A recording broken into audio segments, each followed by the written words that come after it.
আলহামদুলিল্লাহ feelings normal, but কেমনে চেষ্টা করবো যে কেমনে এই জিনিসটা লং টাইম ধরে রাখা যায়। কংগ্রেচুলেশন পাস করে দেওয়ার জন্য ইউজুয়ালি তো মিড করে উইকেট একটু টার্ন বেশি থাকে সবসময়, স্পিনাররা তো একটু বেশি সুবিধা পায়। তো আজকে দেখলাম আপনার বোলিংয়ে আপনার খুব ভালো বাউন্স ছিল, ক্যারি খুব ভালো ছিল। ইউজুয়ালি পেসাররা হয়তো এটা উইকেট মিড করে পাচ্ছে। তো সারপ্রাইজিং কিনা আপনার জন্য, এবং কতটুকু আশাবাদী যে সামনেও এরকম স্পোর্টিং উইকেট দেওয়া হবে যাতে আমাদের পেসাররা আরো ভালো করতে পারে? সারপ্রাইজিং না, কারণ এই প্রথমে ফিজ ভাই এবং তাসকিন ভাই বোলিং করতেছিল, সো তাদের সাথে কথা বলতেছিলাম মাঠের মধ্যে যে ভাই উইকেটে কী হতেছে না হতেছে। তো সো তারা তখন বললো যে উইকেটে হিট করলে কিংবা একটা জায়গাতে লাইন মেনটেন করলে ব্যাটসম্যানদের জন্য ডিফিকাল্ট খেলা। সো আমি ওই জিনিসটা জাস্ট এক্সিকিউট করার চেষ্টা করছি মাঠে। টানা 7 ওভার বোলিং করেছেন, এইরকম কন্ডিশনে আপনার মতো এক্সপ্রেস বোলারের জন্য কতটা কঠিন? এটা কি টিম প্লেয়ারেরই অংশ ছিল নাকি রিদম পাচ্ছিল উইকেট পেয়েছেন বলে ক্যাপ্টেন কন্টিনিউ করে দিয়েছেন? আসলে ফার্স্ট অফ অল আমি সবসময় টিমের জন্য চিন্তা করি যে আমার কাছে আমার টিম কি চাই, ওই জিনিসটা আমি আমার সর্বোচ্চটা দিয়ে সবসময় চেষ্টা করি। তো আমি জাস্ট তখন একটা জিনিসই চেষ্টা করছি যে কেমনে এই জিনিসটা, আমি তখন উইকেট পাচ্ছিলাম এবং তখন হচ্ছে আমার বোলিং তাদের জন্য খেলার সমস্যা হচ্ছিলো। তো আমি এই জিনিসটা লং টাইম কন্টিনিউ করার চেষ্টা করছিলাম। এর জন্য হয়তো ক্যাপ্টেন চেষ্টা করছে যে আর দু একটা ওভার করানো যায় কিনা। শর্ট লেগে আঘাত মানে উইকেটটা অবশ্যই অনেক স্পেশাল 5 উইকেট। ওই প্ল্যানিংটা কার ছিল, মানে আপনার পক্ষ থেকে ক্যাপ্টেনকে বলা হয়েছিল নাকি ক্যাপ্টেন বা শান্ত ভাইয়ের একটা প্ল্যানিং ছিল, বা যদি বলতেন? ক্যাপ্টেনেরও প্ল্যান ছিল, শান্ত ভাইয়েরও প্ল্যান ছিল, কারণ তারা ধরেন অনেক দিন থেকে ওডিআই ক্রিকেট খেলে আসছে, তাদের অনেক এক্সপিরিয়েন্স। সো আমি আর যখনই মাঠের মধ্যে হেল্প লাগে আমি তাদের কাছ থেকে নিই, এবং ফিজ ভাই আছে, তাসকিন ভাই আছে, তো তাদের কাছে সবসময় একটা হেল্প পাই এবং এই জিনিসটা আমাকে অনেক প্রেশার ফ্রি করে। আজকের উইকেটটাকে 10-এ কত দিবেন আসলে অ্যাজ এ পেসার হিসেবে? আসলে আমার জন্য প্রত্যেকটা উইকেটই স্পেশাল, কারণ উইকেট ধরেন আজকে ভালো কালকে খারাপ, এটা দিয়ে ক্রিকেট মানে আমি কখনো চিন্তা করি না। আমি চিন্তা করি উইকেট যেমনই হোক ওই উইকেটটা নিজে বোঝা উচিত এবং ওই উইকেট যেটা ডিমান্ড করে সেই অনুযায়ী বোলিং করা উচিত। অনেকদিন পর সাদা বলে ক্রিকেটে ফিরলেন, যদি অনুভূতিটা বলতেন। নর্মাল, আলহামদুলিল্লাহ ভালো করতেছি, এই জিনিসটা কন্টিনিউ করার চেষ্টা করবো লং টাইম পর্যন্ত। যখন 5 উইকেট পেলেন পেছন থেকে তাসকিন অনেক বেশি খুশি ছিলেন, সবাই খুশি ছিলেন, বাট তাসকিনের খুশিটা মানে টিমে দেখা যাচ্ছে। আপনারা টিম মানে পেসগুলোদের মধ্যে বন্ডিংটা খুব ভালো।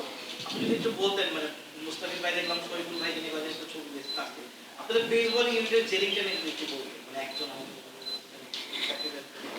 আসলে আমরা হচ্ছে ধরেন ভাই ব্রাদার টাইপের, ধরেন আমরা অন দ্য ফিল্ড যতটা ধরেন হাসি খুশি থাকি, অফ দ্য ফিল্ড তার চাইতে বেশি ধরেন হাসি খুশি থাকি। তো এই জিনিসটা আমাদের মাঠে অনেক হেল্প করে এবং আমরা একজন আরেকজনের বুস্ট আপ করি যে আমার কোনো কিছু যদি ভুল হয় তারা ধরে দেয় এবং আমি তাদের কাছ থেকে সবসময় প্র্যাকটিসে শেখার চেষ্টা করি। সো ওই জিনিসটা আবার মাঠে যদি কোনো কিছু আমার এক্সিকিউট না হয় তারা এসে আমার বলে যে তুমি এই জিনিসটা করো, তো আমি ওই জিনিসটা জাস্ট এক্সিকিউট করার চেষ্টা করি মাঠে।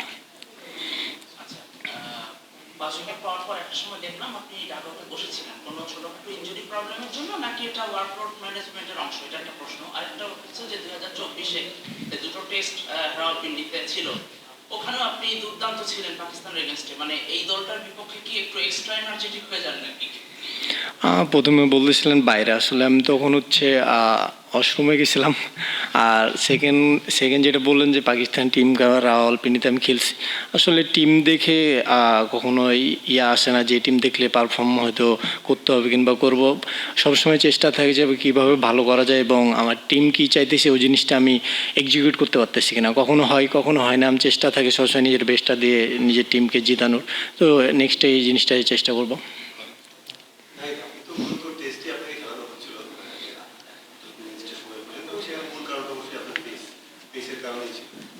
টেস্টের প্ল্যানটা একটু ডিফারেন্ট থাকে, আপনাদের হয়তো ছোট ছোট স্পিডে বা ভালো নাও প্লিজ বলবেন এরকম। ওয়ানডেতে আপনাকে নিয়ে আসলে প্ল্যানটা কি ছিল? আপনার মানে আমরা ধারণা করতে পারি যে আপনাকে হয়তো ইন প্রসেস এবং মিডল ওভারগুলোতে কাজে লাগানোর জন্য আপনাকে ইউজ করা হচ্ছে, সেখানে কিন্তু আপনার পেসের সঙ্গে পেসলি আপনাকে কি মেসেজটা দেওয়া আছে টিম থেকে, ক্যাপ্টেন বা টিম ম্যানেজার বা বোলিং কোচ কি মেসেজটা আপনাকে দিয়েছে? তাদের প্ল্যান ছিল একটা, যে তুমি মন খুলে বোলিং করো এবং তুমি যে জিনিসটা পারো ওই জিনিসটা মাঠে যে এক্সিকিউট করো। আর যে জিনিসটা বললেন যে লং বোলিং, এই জিনিসটা আসলে প্রত্যেকটা প্লেয়ার, যে প্লেয়ার, প্রফেশনাল প্লেয়ার ফিট থাকা উচিত এবং যে কোনো সময় যে কোনো সিচুয়েশনে যে কোনো সময় লং বোলিংও করতে হতে পারে, কিংবা সেটা হচ্ছে আপনার টিমের প্ল্যান অনুযায়ী। টিমের যদি মনে হয় যে না 7 ওভার এক স্পেলে কিংবা যদি 10 ওভার এক স্পেলে করা লাগে তো করতে হবে, কারণ টিম যেটা ডিমান্ড করে সেই জিনিসটা আমি মনে করি যে প্রফেশনাল প্লেয়ার ওইভাবে নিজেকে ফিট রাখা উচিত এবং নিজের ফিটনেসটাও ধরে রাখা উচিত। মোটামুটি 100 দিন পর ইন্টারন্যাশনাল ম্যাচ মানে বাংলাদেশ ক্রিকেট এটা নিয়ে প্ল্যানিং হোক, এই ম্যাচটা কবে খেলা হচ্ছে, দল কেমন প্রিপেয়ার ছিল, মানে জয়টা আপনি কিভাবে দেখেন, মানে ম্যাচটা বড় জয় পেয়েছেন আর আশা করছেন কিনা এরকম করে? হ্যাঁ, প্রথম যেটা বললেন যে অনেক দিন পরে ওডিআই ম্যাচ, আমরা হচ্ছে বিসিএল খেলছি, তো ওই আমাদের বিসিএল টুর্নামেন্টটা প্রিপারেশনের জন্য অনেক কাজ দিয়েছে। জাস্ট আমরা ওই জিনিসটা মাঠে এক্সিকিউট করছি। বিসিএলে যে জিনিসটা এর আগে এখানে অনেক ম্যাচ খেলছি এবং ওই এক্সপিরিয়েন্সটা কাজে লাগানোর চেষ্টা করছি, যে এই উইকেটে তো অনেক খেলা হয়েছে, তো ওই জিনিসটা জাস্ট কাজে লাগাইছি যে কেমনে কোন লাইন লেন্থে বোলিং করে এই উইকেটে হেল্প পাওয়া যায়। জয় অবশ্যই প্রত্যেকটা ম্যাচই আমাদের জন্য স্পেশাল, আর এই ম্যাচটা অবশ্যই প্রত্যেকটা সিরিজের যদি প্রথম ম্যাচ জিতি তো অবশ্যই টিমকে আরও আনন্দিত করে এবং টিমের ধরেন ইনভলভমেন্ট আরও ভালো হয়। তো বিপিএলের সময় ওয়াকার ইউনুসের সঙ্গে কথা বলেছিলেন, কিছু টিপস নিয়েছিলেন, এই সময়টা কি আসলে ওই অনুযায়ী কাজ করেছিলেন কিনা? প্লাস স্পিডটা আপনি আজকের ম্যাচে দেখুন এভারেজ 140 প্লাসের মতো বোলিং করেছেন, স্পিডটা বাড়ানোর জন্য আসলে এই সময়টা কি কাজ করেছেন বা ওয়াকার ইউনুসের ওই পরামর্শটা কিভাবে কাজে লাগছে আপনার? ওনার সাথে আমার কথা হয়েছিল, উনি জাস্ট একটা জিনিসই বলছিল যে তুমি নিজেকে ফিট রাখো এবং তোমার যে স্ট্রেন এই জিনিসটা কখনো হারাতে দিও না এবং তুমি নিজেকে ফিট রাখো এবং লং টাইম খেলার জন্য ফিটনেস ঠিক রাখো। যত ম্যাচ খেলবা তত শিখবা। উনি জাস্ট একটা কথাই বলছিল যে আমি তোমাকে এখনো যত কিছু বলি তোমার মাথায় ঢুকবো না, বাট তুমি যদি জিনিসটা নিজে বুঝো কিংবা নিজে এক্সিকিউট করো এটা তোমার সবসময় মনে থাকবে। তো আমি ওই জিনিসটা আমার ভালো লাগছে এবং ওই জিনিসটা আমি লং টাইম কেমনে যখন প্র্যাকটিস করি তখন নিজে ফিল করার চেষ্টা করি যে আমার মধ্যে আরও কী কী স্কিল ডেভেলপ করা উচিত, ওই জিনিসগুলো নিয়ে কোচের সাথে কাজ করা হয়। স্পিড এই জিনিসটা নিয়ে আমি চিন্তা আসলে করি না, কারণ আসলে ইন্টারন্যাশনাল ক্রিকেটে স্পিডের চাইতে আপনার স্কিলটা ম্যাটার করে। তো আমি এই জিনিসটা নিয়ে কাজ করার চেষ্টা করতেছি। নাহিদ, আপনি বিদেশে 5টা ম্যাচ খেলেছেন, সেখানে এরকম হয়তো আউটস্ট্যান্ডিং পারফর্ম করা হয়নি। উভয় প্রকল্পের জন্য আমরা যেমন প্রথমেই একেবারেই আউটস্ট্যান্ডিং পারফরমেন্স করে গেলেন। এটা কি একটা বাড়তি কোনো দুর্বল কাজ করেছে কিনা ভেতরে, যে আপনি দেশে খেলছিলেন, দেশের মানুষজন না, বাড়তি কোনো কিছু না, কারণ যখনই দেশের হয়ে খেলতেন আমি বাইরে হোক দেশে হোক সবসময় চেষ্টা করি যে নিজের সর্বোচ্চটা দিয়ে টিমকে জেতানো। হয়তো কখনো হয় কখনো হয় না, আজকে হয়েছে আলহামদুলিল্লাহ, নেক্সটে চেষ্টা করবো যাতে আরও বাংলাদেশকে ম্যাচ জিতাতে পারি। পাকিস্তানের সঙ্গে টেস্টে খুব ভালো হয়েছিল, আপনি পিএসএলটাও খেলেছেন। পাকিস্তানের ব্যাটারদের ফর্ম সম্পর্কে আপনার একটা ধারণা আছে বা তাদের মাটিতে খেলার কত ধারণা আছে? ওই এক্সপিরিয়েন্সটা কি আজকে একটু কাজে লেগেছে কিনা, যে ব্যাট বোলিং করার সময় পাকিস্তানি ব্যাটসম্যানরা কেমন বা তাদের ব্যাটিংয়ের ধরনটা কেমন সেটা কাজে? আসলে আমি একটা জিনিস বিলিভ করি যে ধরেন ব্যাটসম্যানের উইকজন আছে, বাট আমি আমার প্রথমে ফার্স্ট আমি আমার স্ট্রেন্থে থাকার চেষ্টা করি সবসময়। তো আজকের দিনটা আমি চেষ্টা করছি আমার স্ট্রেন্থ দিয়ে স্টার্ট করার, ব্যাটসম্যানের ফেস দিকে কিংবা ব্যাটসম্যান আগে থেকে আমি কারি চিনি কিংবা চিনি না ওটা করি না, উইকেটে যে জিনিসটা ডিমান্ড করছে আমি ওই জিনিসটাই এক্সিকিউট করার চেষ্টা করছি মাঠে, বেশি কিছু চিন্তা করি নাই। নাহিদ, আপনি তো মানে গতির জন্যই আপনাকে সবাই চেনেন, আপনাদের যে কোচ সঠিক তিনিও গতির জন্যই বিখ্যাত। অ্যাজ এ কোচ হিসেবে তিনি আসলে আপনাদের ডেভেলপমেন্টে কি ভূমিকা রাখছেন? আসলে সত্যি কথা বলতে উনি কোচ হিসাবে আউটস্ট্যান্ডিং, কারণ উনি হচ্ছে একজন কোচ এবং ফ্রেন্ড হিসাবে আমাদের সাথে বিহেভ করে এবং আমাদের যখন যেটা লাগে তিনি তখন সেই জিনিসটাই আমাদেরকে দেয় এবং আমাদেরকে সবসময় বলে যে তুমি তোমার স্ট্যান্ডে থাকো এবং তোমার যা লাগবে তুমি আমাকে বলো, আমি জাস্ট তোমাদেরকে গাইড করার জন্য আসি।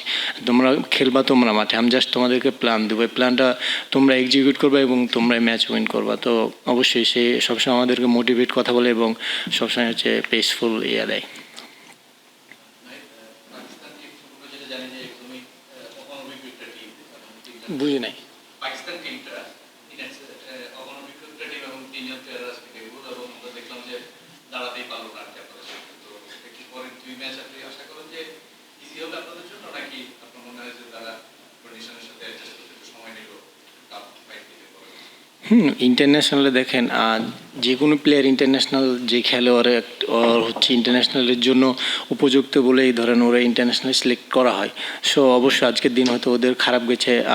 একটা টিম কখনোই ধরেন আমি অ্যাজ এ প্লেয়ার হিসাবে ছোট হিসাবে দেখি না, কিংবা ক্রিকেট হচ্ছে গোল বলের খেলা, যে কোনো সময় যে কোনো টিম ঘুরে দাঁড়াতে পারে।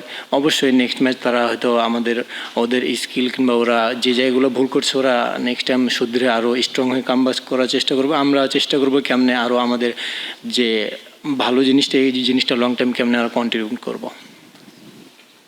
মিরপুরে সবসময় দেখি যে আমরা স্লো অ্যান্ড লো ট্র্যাক জয়ের জন্য এটাই করা হতো, সেখান থেকে মনে হচ্ছে যে একটু বেরিয়ে আসছে। এটা কি প্লেয়ারদেরও চাওয়া ছিল কিনা যে স্পোর্টিং উইকেট করা হোক, সামনে যেহেতু 27 ওয়ার্ল্ড কাপ, এটা কি আপনাদেরও কোনো ইনপুট ছিল কিনা বোর্ডের প্রতি, টিম ম্যানেজমেন্টকে বোঝানো বা শেয়ার করা? কিন্তু আমাদের 5 জন ভালো মানের পেসার আছে এখন, এটা কি কন্টিনিউ চলবে কিনা, বা চললে কতটা দলের জন্য লাভবান হবে বাংলাদেশের ক্রিকেট? স্পোর্টিং উইকেট যদি থাকে তো অবশ্যই আপনার হচ্ছে ব্যাটসম্যান বলারদের সবারই স্কিল বাড়ে, এবং স্পোর্টিং উইকেট থাকলে আপনার হচ্ছে এই জিনিসটা ওয়ার্ল্ডের সব জায়গাতে স্পোর্টিং উইকেট। সো যদি আমরা আমাদের দেশের মধ্যে স্পোর্টিং এরকম উইকেট পাই তো অবশ্যই আমাদের দেশের বাইরে যেয়ে তখন মনে হবে না যে না উইকেটটা এর আগে এরকম উইকেট খেলে না। যদি আমরা স্পোর্টিং উইকেটে এখানে খেলে বাইরের দেশেও যদি স্পোর্টিং উইকেট খেলি তাহলে সিচুয়েশনগুলো তখন অনেক মনে হয় যে না জানা চেনা পরিচয় একটা সিচুয়েশন, তখন জানি যে আমার কোন সিচুয়েশনে কোন জিনিসটা করা লাগবে। একটা প্রশ্নের উত্তরে বলছিলেন যে স্পিড নিয়ে এখন এই মুহূর্তে খুব বেশি চিন্তা করছেন না, কিন্তু একটা ফাস্ট বোলারের তো সাধারণত মেইন স্ট্রেংথটা থাকে হচ্ছে পেস, এবং আপনার যে র পেস আছে সেটা বাংলাদেশে আপনি এই মুহূর্তে দ্রুতগতির বলার, এবং দর্শকদের দিক দিয়ে চিন্তা করলেও এরকম ফাস্ট বোলিং দেখাটাও একটা আনন্দের ব্যাপার। তো আপনি নিয়মিত 148-150 এর কাছাকাছি বল করছেন, কখনো কি এরকম জিনিস চিন্তা করেছেন যে ফিটনেস বজায় রেখে আরো গ্র্যাজুয়ালি স্পিডটা বাড়ানো যায় কিনা, 100 মাইলের কাছাকাছি কখনো টার্গেট করেছেন কিনা? কারণ সবারই তো একটা স্বপ্ন থাকে যে একটা ল্যান্ডমার্ক বা ব্যারিয়ার করার। হ্যাঁ, প্রথমে যেটা বললেন যে ফিটনেস, আসলে আমি প্রফেশনাল ক্রিকেটার হিসেবে আমার বলা মানে কেউ যদি বলে তাহলে ধরেন আমার ভিতরে ল্যাকিং আছে, কারণ যেহেতু প্রফেশনাল আমার ধরেন ফিটনেস এটা কারো বলা লাগবে না, কারণ আমি এখানে আমার ফিটনেস ঠিক আছে কিংবা ফিটনেস ঠিক রাখবো এটা তো বলার কোনো কিছু না। আর যেটা সেকেন্ড বললেন যে আমি স্পিড নিয়ে চিন্তা ভাবনা করি কি না, আসলে আমি একটা জিনিস নিয়ে চিন্তা ভাবনা করি যে আমি ফিট থেকে কেমনে আমার দেশকে ভালো ম্যাচ উইনিং পারফর্ম দিতে পারি, এই জিনিসটা আমরা সবসময় চিন্তা করি।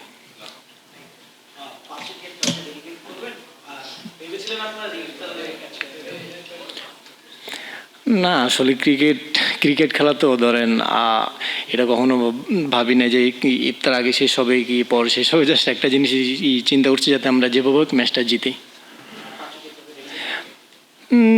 না স্পেশাল কোনো কিছু না, চেষ্টা করবো যাতে এই জিনিসটা কন্টিনিউ লং টাইম করতে পারি।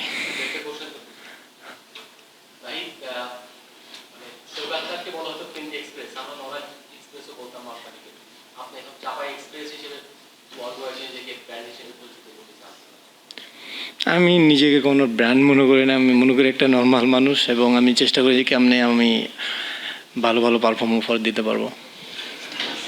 থ্যাংক ইউ ভাই।